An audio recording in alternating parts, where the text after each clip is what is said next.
Profile Bangla English YouTube চ্যানেলের পক্ষ থেকে আমি তারেক আহমেদ আপনাদের সবাইকে ওয়েলকাম জানাচ্ছি।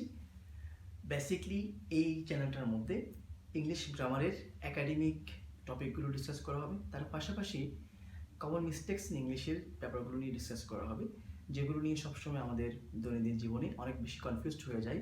কখন কোথায় এগুলো ব্যবহার করব সেটা আমরা বুঝতে পারি না। তো এই বিষয়গুলো নিয়ে সবসময় আমি ভিডিও দিতে থাকবো, আশা করি আপনারা উপকৃত হবেন। তো এর মধ্য থেকে আমি একটা টপিক উল্লেখ করেছি যেটা খুবই কনফিউজিং। আমরা আসলে খুব কনফিউজড হয়ে যাই কখন আমরা ইল ব্যবহার করব, কখন আমরা সিক ব্যবহার করব। এখানে যে ব্যাপারটা, সিক আর হচ্ছে ইলের দুটোর অর্থই সেম, কাছাকাছি একই রকম। সমস্যাটা হচ্ছে এখানে এতটুকু যে সিকটা আমরা ব্যবহার করব হচ্ছে টেম্পোরারি কনসেপ্টের ক্ষেত্রে আমরা সিকটা ব্যবহার করব। আর এখানে সবসময় আমাদেরকে মাথায় রাখতে হবে সিক সবসময় নাউনের আগে বসবে, সিক সবসময় নাউনের আগে বসবে। আর এখানে যদি আমি টেম্পোরারি যদি বলতে বোঝাই, ব্যাপারটা হচ্ছে আমরা যখন শর্ট টাইম অসুস্থতা বোঝানোর জন্য নর্মালি আমরা সিকটাকে ব্যবহার করি। যেমন আমি যদি একটা এক্সাম্পল দিই আপনাদেরকে, সেটা হচ্ছে আপনি একটা রাস্তা দিয়ে যাচ্ছেন, হঠাৎ করে আপনার নাকের মধ্যে একটা ব্যাড স্মেল আসছে, তখন আপনি একটু খারাপ ফিল করতেছেন। এটা কিন্তু বেশিক্ষণ থাকে না, ব্যাপারটা হচ্ছে ওরকম। তো এখানে আমি এটাই বোঝাতে চাচ্ছি যে সিকটা হচ্ছে ছোট সময় যখন আমরা অসুস্থ থাকি, হালকা মাথা ব্যথা করতেছে বা ওরকম যদি কোনো কিছু বোঝায়, সেক্ষেত্রে আমরা সিকটা ব্যবহার করব। আর হচ্ছে আমরা ইলটা হচ্ছে লং কনসেপ্টের ক্ষেত্রে আমরা ইলটা ব্যবহার করব। এটা সবসময় আমাদেরকে মনে রাখতে হবে,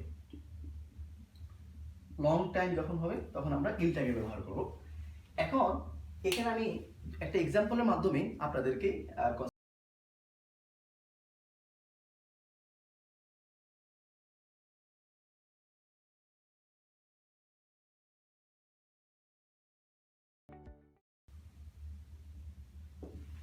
এখন দেখেন এখানে আমরা দুটো ওয়ার্ড আমি লিখেছি। এখন এখানে আমি কি আসলে কি ইল ব্যবহার করব নাকি সিক ব্যবহার করব? ব্যাপারটা যে দেখেন, হি হ্যাজ বিন, আমি যদি এখানে সিক বলি, এখানে বলা হচ্ছে ফর ওভার আ ইয়ার, এক বছর ধরে আমি অসুস্থ, এই জিনিসটা বোঝাচ্ছে। আসলে ব্যাপারটা হচ্ছে কি, এক বছর অনেক লম্বা সময় হয়ে যাচ্ছে। সেক্ষেত্রে আমরা সবসময় মনে রাখবো এখানে আমরা সিকটাকে ব্যবহার করতে পারবো না, আমরা এখানে মূলত নিব হচ্ছে ইলটা। এখানে যদি আপনি সিকটাকে ব্যবহার করেন, তার মানে আপনার সেন্টেন্সটা কিন্তু কারেক্ট হলো না। তো সেক্ষেত্রে আমরা মনে রাখবো সবসময় যখন একটা লং টাইম কোনো কনসেপ্ট বোঝাবে, সেক্ষেত্রে আমরা ইলটা ব্যবহার করব। তো এইভাবে আমি প্রতিদিন ভিডিও দিতে থাকবো। তার পাশাপাশি আমি আপনি কি আসলে কি বুঝতে পেরেছেন কিনা সেই ব্যাপারটা বোঝার জন্য আমি একটা কুইজ দিয়ে রাখছি, যাতে করে আপনারা সবাই যখন সময় হয় বা যদি বুঝতে পারেন, সবাই আপনার কমেন্ট বক্সে কুইজটা আনসার করবেন, তাহলে আপনারা সবাই বুঝতে পারবেন আর কি।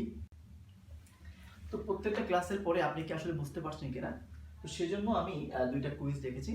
তো আপনি ক্লাসটা দেখার পর সবাই নিজে একটু ট্রাই করবেন যে কোন গ্যাপের মধ্যে আমি কি সিক ব্যবহার করবো নাকি ইল ব্যবহার করব। আপনি কমেন্টে এটা দিয়ে সেটা একটু ট্রাই করবেন, আসলে আপনি কতটুকু বুঝতে পারছেন সেটা পরীক্ষা করার জন্য।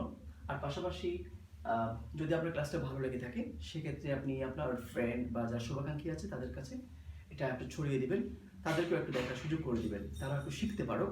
তো সেই জন্য যদি একটু ওইভাবে করলেন, তাহলে আপনাদের জন্য একটু হেল্প হবে, আমার জন্য একটু হেল্প হবে। আচ্ছা, সবাই এতটুকু পর্যন্ত থাকুক। আসসালামু আলাইকুম।